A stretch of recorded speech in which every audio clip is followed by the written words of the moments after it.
सभी दोस्तों का आज के इस सेशन में स्वागत करता हूं बेटा। आज के इस सेशन में मैं आपके साथ डिस्कस करने वाला हूं कॉन्सिक्वेंसेस ऑफ कोर्शन।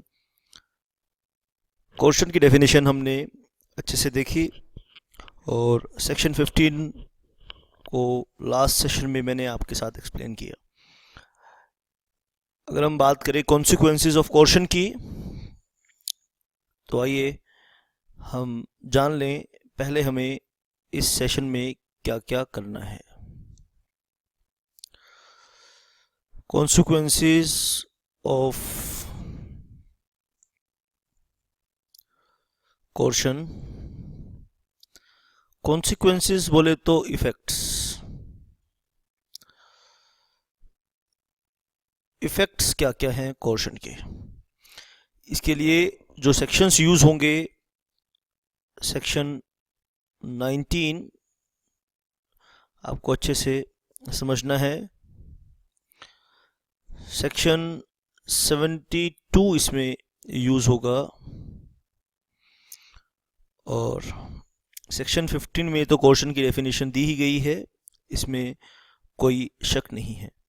और कुछ केसेस भी हम समझने के लिए एग्जांपल्स के तौर पे कुछ केसेस भी डिस्कस करेंगे। आइए चलिए अपनी जर्नी स्टार्ट करते हैं। सबसे पहले हम पढ़ेंगे इफेक्ट्स ऑफ कोर्शन, यानी कॉन्सिक्वेंसेस बोल लीजिए, कॉन्सिक्वेंसेस बोल लीजिए या इफेक्ट्स आप बोल लीजिए। Consequences effects of coercion. शाबाश बेटा।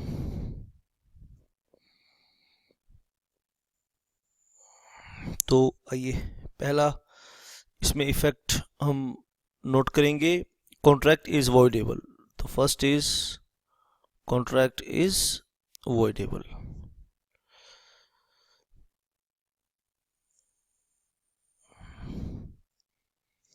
और जब आप सेक्शन 19 कर रहे हैं तो 19 की लैंग्वेज में वॉइडेबल वर्ड यूज हुआ है, तो इसीलिए ये बहुत इंपॉर्टेंट है कि आप सेक्शन 19 को read with section 2 clause I.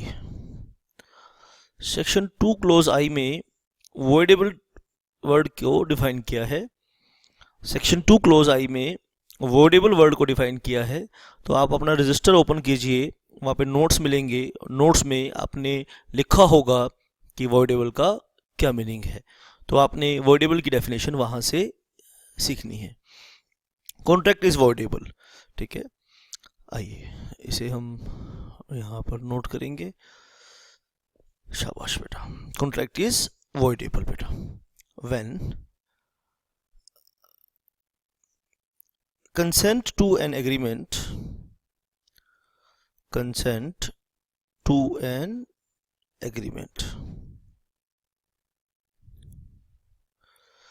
is obtained by coercion, is obtained by coercion। अगर आज का सेशन पढ़ने से पहले जो लास्ट क्लास है वो नहीं देखी, तो एक बार मैं चाहूँगा कि आपसे आप इसकी लास्ट क्लास भी देख लें। When contract to an agreement is obtained by coercion, the contract is voidable. The contract is voidable.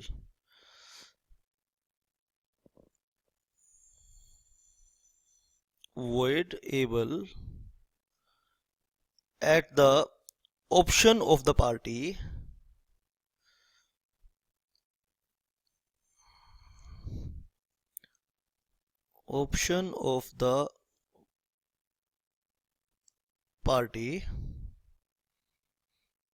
whose consent was so obtained. Whose consent was so obtained. When the consent to an agreement is obtained by coercion, जहां consent का कारण coercion है यानी error in causa है, error in causa और error in consensus मैंने आपको बताए थे। Error in causa, error in consensus आपको पता होना चाहिए क्या होते हैं। नहीं पता आपको तो व्हाट्सएप करना, मैं आपको बताऊंगा। The contract is voidable at the option of the party whose consent was so obtained. तो कोर्शन जहां साबित हो गया कि कोर्शन है, तो कोर्शन का पहला इफेक्ट ये है कि contract is voidable at the option of the injured party, यानी एग्रीव्ड पार्टी। ठीक है, at the option of the party whose consent was so obtained, यानी इसको हम इंजर्ड पार्टी भी कह सकते हैं और एग्रीव्ड पार्टी भी कह सकते हैं। अब साबित करना होगा जी कोर्शन यूज हुआ है, तो बर्डन ऑफ प्रूफ किसके ऊपर होगा, कौन ये बात साबित करेगा। अच्छा, ये बात कैसे साबित होगी वो हम कॉन्ट्रैक्ट एक्ट का मसौदा नहीं है वो, कि कैसे साबित होगी, कैसे साबित होगी ये इंडियन एविडेंस एक्ट आपको पढ़ना होगा। हाँ, साबित कौन करेगा ये हम बता देते हैं यहाँ पे। The burden of proof, note कर लीजिए, कैसे होगी ये मत पूछिए, ये हम करेंगे इंडियन एविडेंस एक्ट में। जब आप कभी इंडियन एविडेंस एक्ट पढ़ेंगे तो आप इस बात को वहां पर सीखेंगे। कॉन्ट्रैक्ट लॉ कैसे का आंसर नहीं देता, कॉन्ट्रैक्ट लॉ ये बता देता है कि हाँ भाई ये आदमी साबित करेगा। The burden of proof that the burden of proof that the consent was obtained by coercion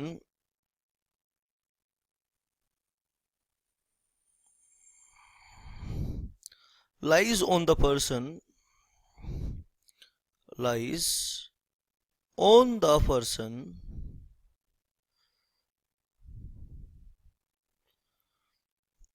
who wants to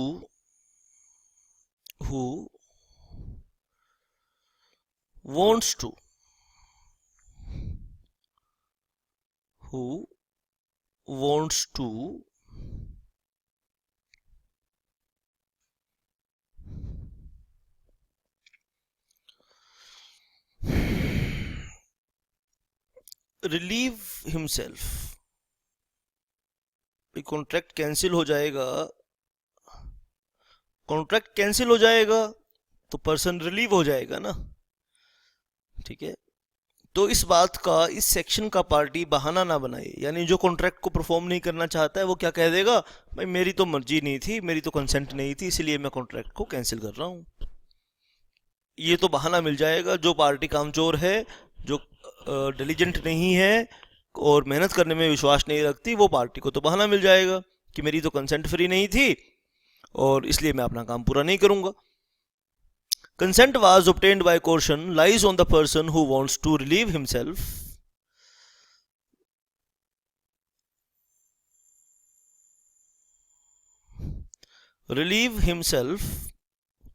of the consequences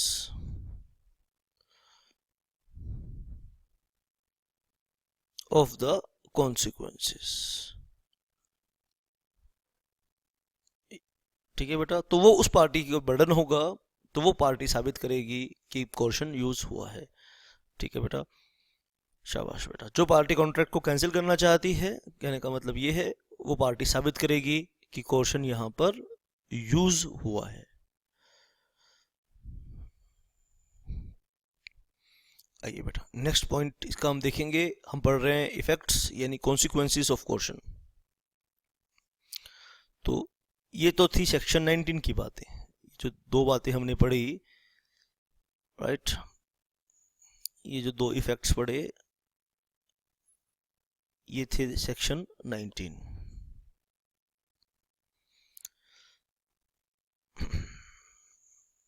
और साथ में मिला के पढ़ना है 2i, और साथ में मिला के पढ़ना है हमारे और साथ में हमें मिला के पढ़ना है इसके सेक्शन 72। शाबाश बेटा। आइए क्लोज इसका point number C, repayment of money repayment of money or thing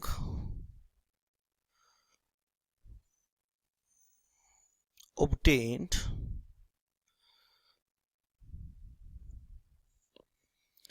repayment of money or thing obtained under caution.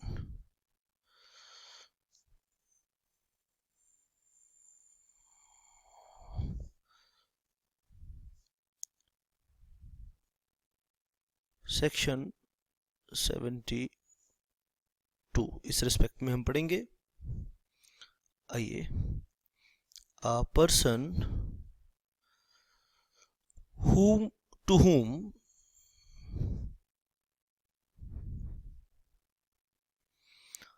money has been paid,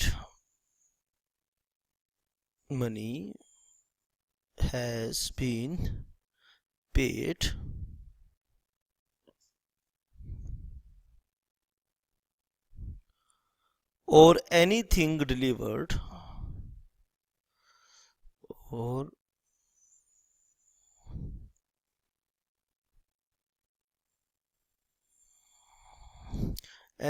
delivered, by mistake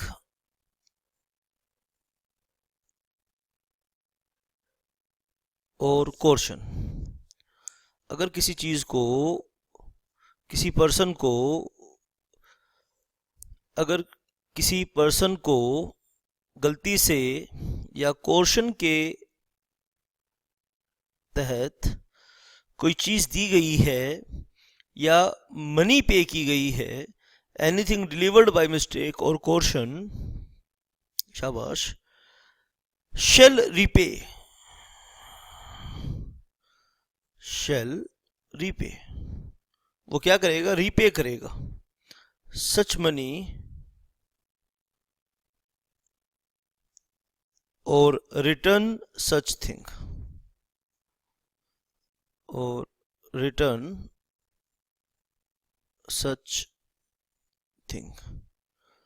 अगर किसी को गलती से या कोर्शन के अंदर कोई पैसा पे हो चुका है या कोई चीज डिलीवर हो चुकी है तो वो उसे वापस करेगा। शाबाश बेटा, ठीक है। तो एक कैरियर ने गलती से माल गलत आदमी को दे दिया है, तो वो जिसको माल दिया है क्या वो माल पर कब्जा कर सकता है, रिटेन कर सकता है? नहीं।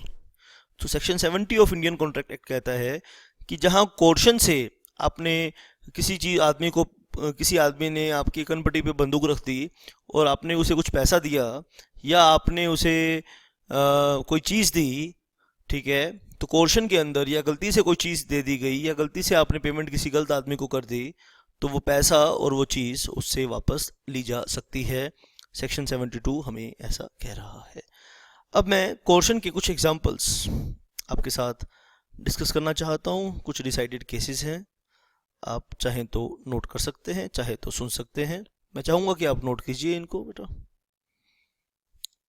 शाबाश बेटा।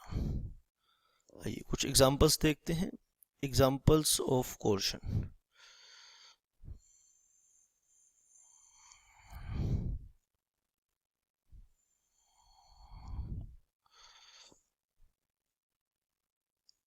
आइए कुछ एग्जांपल्स देखेंगे।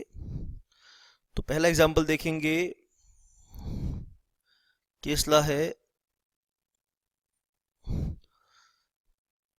रंगानायक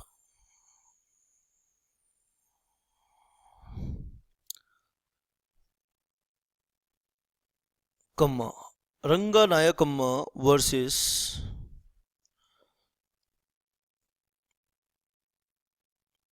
अलवर सेठी। रंगानायकम्मा वर्सेस अलवर सेठी का केस है। इसमें क्या हुआ था कि एक औरत के पति की डेथ हो गई थी। अब उसके परिवार के लोग उस औरत के ऊपर एक दबाव डाल रहे हैं कि वो एक बच्चे को गोद में ले, एक बच्चे को अडॉप्ट करे। और वो औरत अपनी पति की डेथ की वजह से गमगीन थी, वो इतना इम्पोर्टेंट फैसला इतनी जल्दी में नहीं लेना चाहती थी। तो परिवार के लोगों ने उसे धमकी दी, ठीक है, वो उसके पति का दाह संस्कार नहीं करने देंगे जब तक वो उस बच्चे को गोद में नहीं लेती है, उस बच्चे को अडॉप्ट नहीं करती है। तो उस औरत ने, अब हिंदू धर्म के अंदर कॉर्पस का, बॉडी का दाह संस्कार करना बहुत ज़रूरी होता है। कहा जाता है कि उसके बिना आदमी की गति नहीं होती है, दाह संस्कार, उसकी आत्मा की शांति नहीं मिलती है। जब तक बॉडी है तो बॉडी का दाह संस्कार करना बहुत ज़रूरी होता है हिंदू मान्यता के हिसाब से। तो क्या हुआ, अब दाह संस्कार करने के लिए वो औरत, वो विडो, बच्चे को अडॉप्ट कर लेती है, ठीक है। तो this is an example of coercion, यानी जो कॉन्ट्रैक्ट हुआ वो ज़बरदस्ती किया गया, ठीक है, जोर ज़बरदस्ती किया गया, किसी चीज़ को रिटेन करके या धमकी से कॉन्ट्रैक्ट किया गया तो वो कोर्शन होगा। तो रंगा नायकम्मा वर्सेस अलवरसेती के केस में ये कोर्ट का फैसला था। आइए नोट कर लीजिए ब्रीफली फैक्ट्स को। R a Hindu was forced to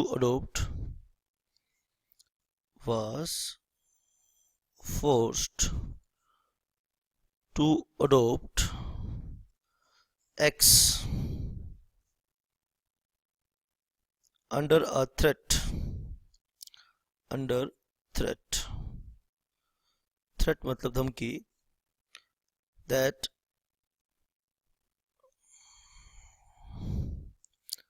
her husband's corpse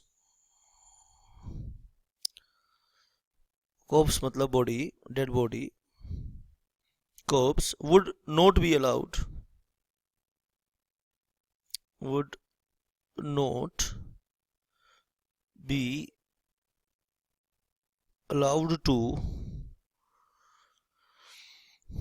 to be removed for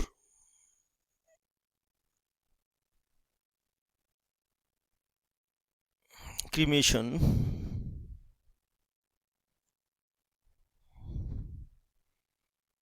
unless she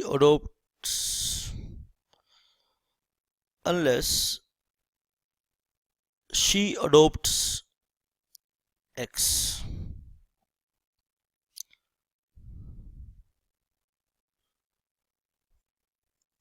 बाद में मामला कोर्ट में गया तो कोर्ट का ये फैसला था, the adoption is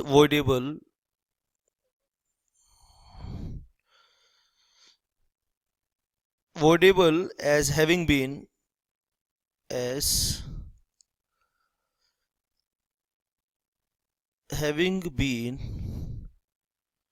induced by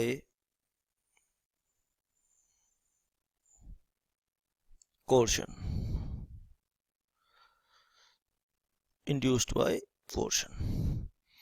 आइए कोर्शन का और एक एग्जाम्पल हम इस सेशन में देखते हैं, फिर बाद में जब मैं रिवीजन करवाऊंगा तो बहुत सारे एग्जाम्पल दूंगा। आइए मुथैया वर्सेस करुप्पा का केस, बहुत फेमस केस है ये। आइए नोट कीजिए, केस का नाम है मुथैया वर्सेस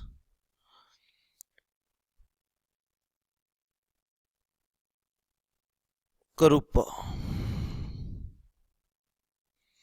इस केस में क्या हुआ कि एक था अकाउंटेंट, उसके पास अपने ओनर की, अपने एम्प्लॉयर की बुक्स ऑफ अकाउंट्स उसके पास थी। तो उन बुक्स ऑफ अकाउंट्स को रिटेन करके वो एक कॉन्ट्रैक्ट करने का ऑफर करता है। तो इसे भी कोर्ट ने कोर्शन की डेफिनेशन में कहा। आइए एन एजेंट नोट करते, ब्रीफली नोट करते हैं कोर्ट ने डिसाइड क्या किया। An agent refuse to hand over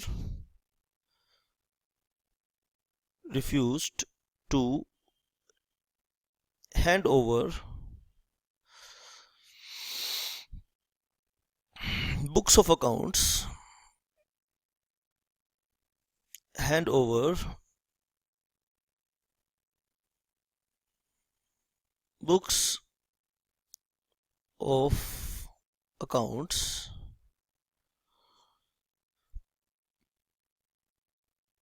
of principal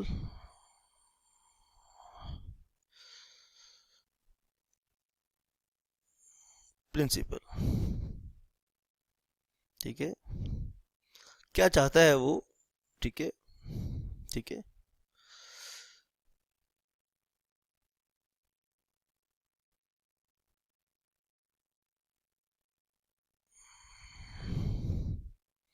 unless he released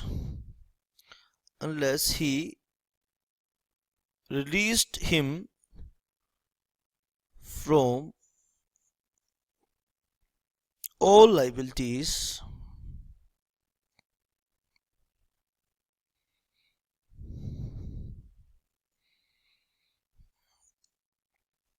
concerning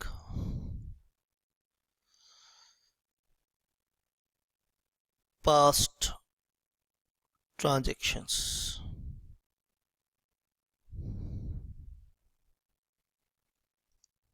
Concerning past transactions, court ने फैसला ये सुनाया, हेल्ड, तो प्रिंसिपल ने एजेंट को मुक्त कर दिया उसकी सभी लाइबिलिटीज से। फैसला ये आया, हेल्ड रिलीज so given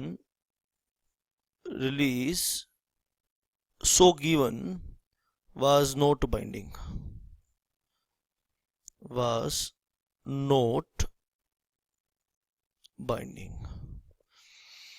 तो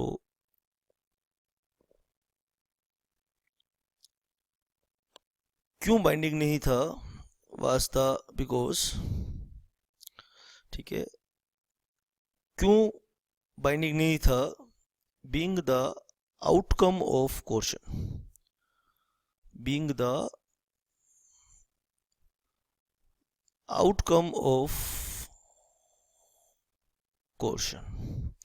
क्योंकि वो कोर्शन का आउटकम था। तो आइए केस को एक बार दोबारा, मुथैया वर्सेस कोरप्पा। एक एजेंट था, उसके पास कुछ बुक्स ऑफ अकाउंट्स थी, ठीक है, agent refuse to hand over them, तो an agent refuse to hand over books of accounts of principal, ठीक है, क्या शर्त रखी, अनलेस ही रिलीज्ड हिम, ठीक है, प्रिंसिपल उसे रिलीज कर दे यानी मुक्त कर दे, किस चीज से मुक्त कर दे, all liabilities concerning past transactions, यानी पिछले जो ट्रांजैक्शंस हुई हैं उसमें एजेंट की कुछ लाइबिलिटी क्रिएट हो गई होगी, एजेंट ये चाहता है कि प्रिंसिपल उन सब लाइबिलिटीज से उसे मुक्त कर दे। कोर्ट ने ये फैसला दिया कि प्रिंसिपल ने मजबूर होकर अपनी बुक्स ऑफ अकाउंट्स को प्राप्त करने के लिए, वापस लेने के लिए अपने एजेंट को रिलीज कर दिया, लेकिन फैसला ये लिया गया, held release so given was not binding being the outcome of coercion. जो रिलीज दिया गया वो बाइंडिंग नहीं था। क्यों बाइंडिंग नहीं था? क्योंकि वो कोर्शन का आउटकम था, वो कोर्शन का रिजल्ट था। चलिए एक केस और मैं डिस्कस करना चाहता हूं आपसे। केस का नाम है अमी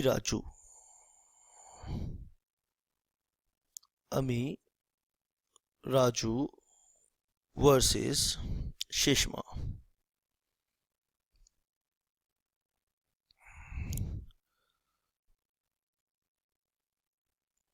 अमी Raju versus Seshamma.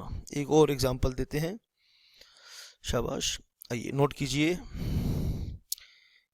A obtained a release deed, इसमें भी एक रिलीज डीड ऑब्टेन कर ली पर्सन ने। A obtained release deed from his wife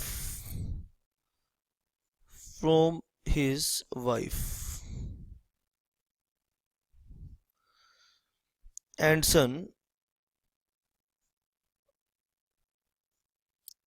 under a threat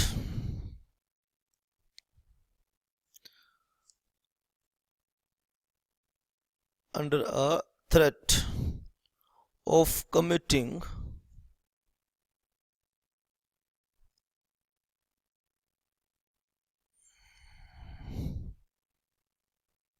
suicide.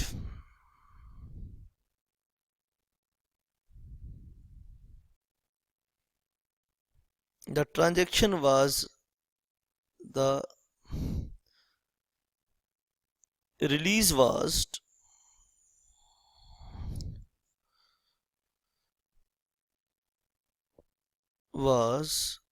set aside. The release was set aside. Release को सेट असाइड कर दिया गया, ठीक है, यानी कैंसिल कर दिया गया on the ground of coercion. तो लास्ट क्लास में मैंने वीरू का एग्जांपल दिया था on the ground of coercion. तो threat to commit suicide is amounts to coercion. तो अमी राजू वर्सेस शेषमा का केस आपने याद रखना है, ये बहुत इंपॉर्टेंट केस है। Ammi Raju versus Seshamma. A obtained release deed from his wife and son under a threat of committing suicide. तो threat of committing suicide is, ठीक है बेटा, आईपीसी के अंदर ये ऑफेंस है, तो कोर्शन की डेफिनेशन में ये फॉल करता है। The released was set aside on the ground of coercion. अमी राजू वर्सेस शेषमा। तो आज के इस सेशन में हमने क्या सीखा? आज के इस सेशन में लास्ट सेशन को मैंने कंक्लूड किया है। जो लास्ट सेशन हमारा अधूरा था, इसमें हमने कोर्शन की डेफिनेशन को डिस्कस किया। आज हमने कॉन्सिक्वेंसेस ऑफ कोर्शन को डिस्कस किया। कॉन्सिक्वेंसेस ऑफ कोर्शन बोले तो इफेक्ट्स ऑफ कोर्शन। इसमें हम सेक्शन 19 और सेक्शन 72 को डिस्कस करते हैं। लेकिन जब आप सेक्शन 19 को पढ़ें तो सेक्शन 2I को पढ़ना ज़रूरी है। सेक्शन 2I को पढ़ना क्यों ज़रूरी है? क्योंकि सेक्शन 2I में वर्डेबल वर्ड को डिफाइन किया गया है। आप अपने रजिस्टर को खोलेंगे, शुरुआत की क्लासेस में देखेंगे तो आपको सेक्शन 2I की डेफिनेशन, जब क्लासिफिकेशन ऑफ कॉन्ट्रैक्ट किया था तो सेक्शन 2I की डेफिनेशन आपको मिल गई थी। Consequences effects of coercion. Contract is voidable. तो फर्स्ट कॉन्सिक्वेंस है contract, section 19, contract is voidable when consent to an agreement is obtained by coercion। जब किसी एग्रीमेंट में आपने पार्टी की कंसेंट कोर्शन से ली है, यानी फिजिकल वायलेंस से ली है, the contract is voidable at the option of the party whose consent was so obtained।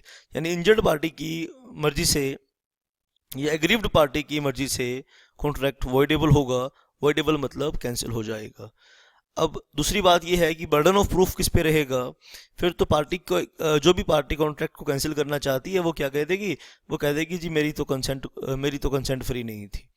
अब जो पार्टी कॉन्ट्रैक्ट को कैंसिल करना चाहती है, बर्डन ऑफ प्रूफ भी उसी पार्टी के ऊपर होगा जो कैंसिल करना चाहती है। The burden of proof that the consent was obtained by coercion lies on the person who wants to relieve himself by the of the consequences. ठीक है बेटा, यानी कॉन्ट्रैक्ट के जो प्रोमिस के कॉन्सिक्वेंसेस थे, उन कॉन्सिक्वेंसेस से कोई आदमी मुक्त होना चाहता है और कॉन्ट्रैक्ट को कैंसिल करना चाहता है, तो ऐसी सूरत में बर्डन ऑफ प्रूफ उस आदमी के ऊपर होगा जो कोर्शन के सेक्शन को इन्वोक करना चाहता है। शाबाश बेटा।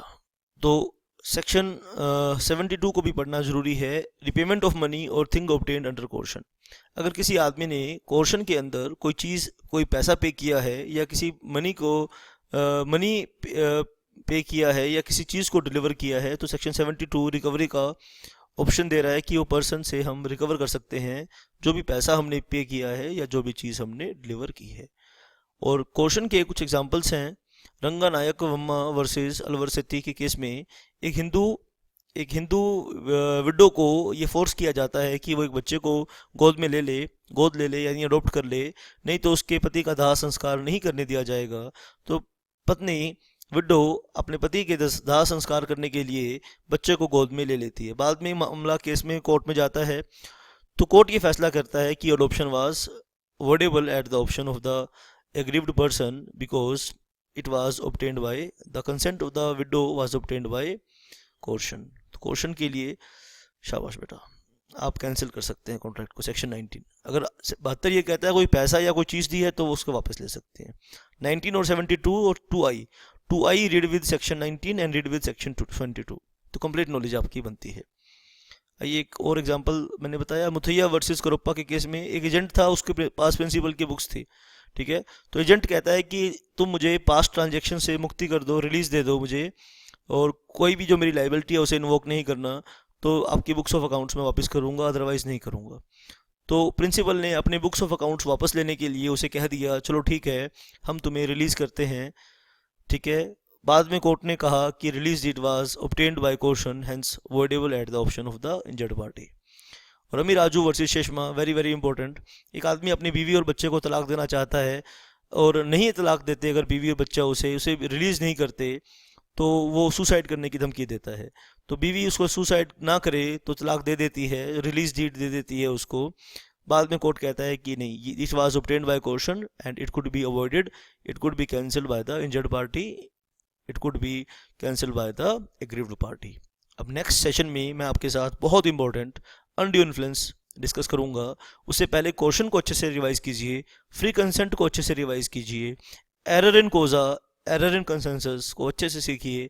अगर नहीं आपको मैंने करवाए हैं, जिसको नहीं करवाए वो मुझे मैसेज कर देगा 9818050252। That's it for this session. Thank you very much.